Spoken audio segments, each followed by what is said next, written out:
In this video for leaders, we're going to talk about why your helpful suggestions might be making things worse and why you need to rein in your impulses if you want to grow your team. So what we're talking about is the power of coaching. Coaching your team in the moment transforms everyday interactions into growth opportunities.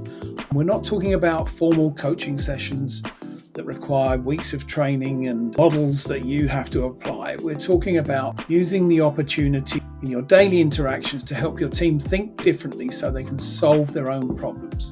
And the key to this, of course, is asking questions instead of providing answers. If you just tell people what to do, they do what you say, but they don't develop their own problem-solving capacity.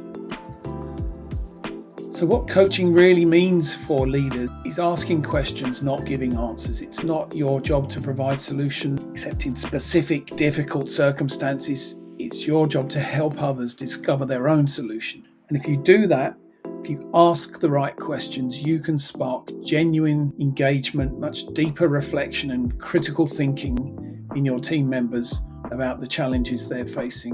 And then over time, that builds capacity. So your team members develop the ability to devise solutions to their problems independently. But first, let's think about the sorts of questions that you shouldn't be asking. These are the questions that don't work.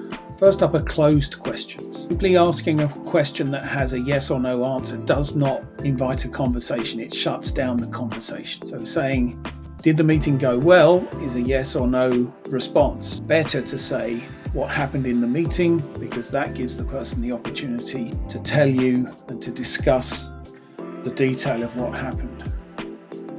Second type of questions that you don't want to ask are those that are really just your suggestions disguised as a question. So, have you considered speaking to finance? Really, you're saying, why haven't you gone and spoken to finance? Go and do that. The better coaching question is, what options are you considering? Third type of question to avoid is the question which is really multiple questions in one. We call this question stacking. So something like, what's the status of this? Are we on track? Have you looped in the stakeholders? There are 3 questions there. Your team member won't know which one to answer first, won't necessarily answer any of them in any detail. So ask one clear question at a time. Fourthly, avoid why questions. Why did you do that? These sorts of questions sound like you're being accusatory. They sound a bit passive aggressive. A better question instead of why. Tell me about your thinking on that. So this is the problem with why questions. They feel like an accusation or a criticism. They put people on the defensive immediately.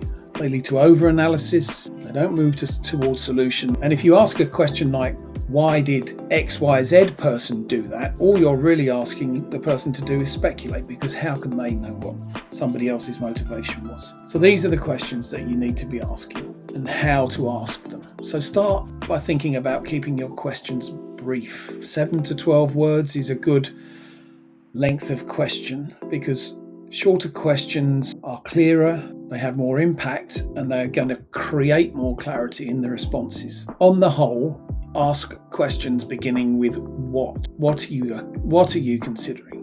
What matters most here?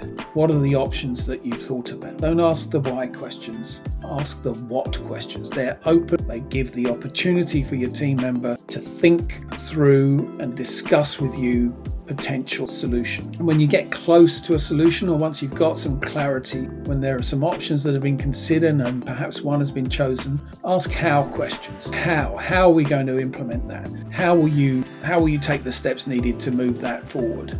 How will you approach things? How will you carve out the time? Because by asking the how questions, you flush out any potential barriers in the way. So here's some examples, some powerful coaching questions. What do you want to happen? What options are you considering? What matters most here?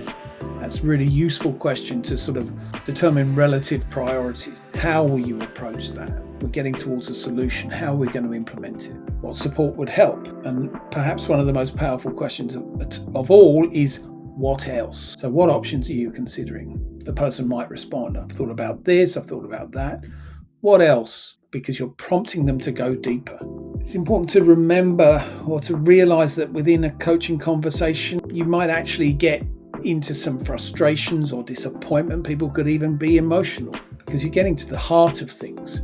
And sometimes that can be uncomfortable, but it is a part of what we as human beings are. So important not to shy away from it. So if somebody does become upset, you don't need to rush past it. Just accept that, sit with it, and ask about that. How are you feeling? How can I help? Give the person the opportunity to show you their whole self within the situation, so that their emotions come through.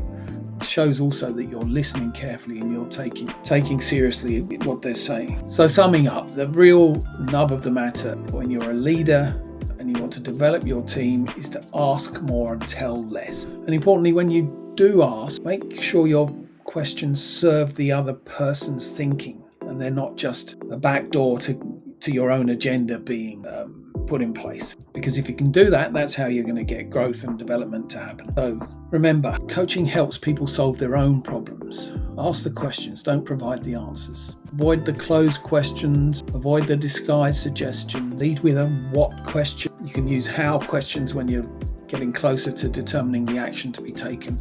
And don't shy away from the emotion that may be involved. We're human beings after all. So for more on this, you can sign up for our free coaching questions framework and our weekly newsletter on building your leadership confidence. So sign up to get the questions framework at selfdeterminedleaders.com/coaching questions. And while you're here, click subscribe and like the channel.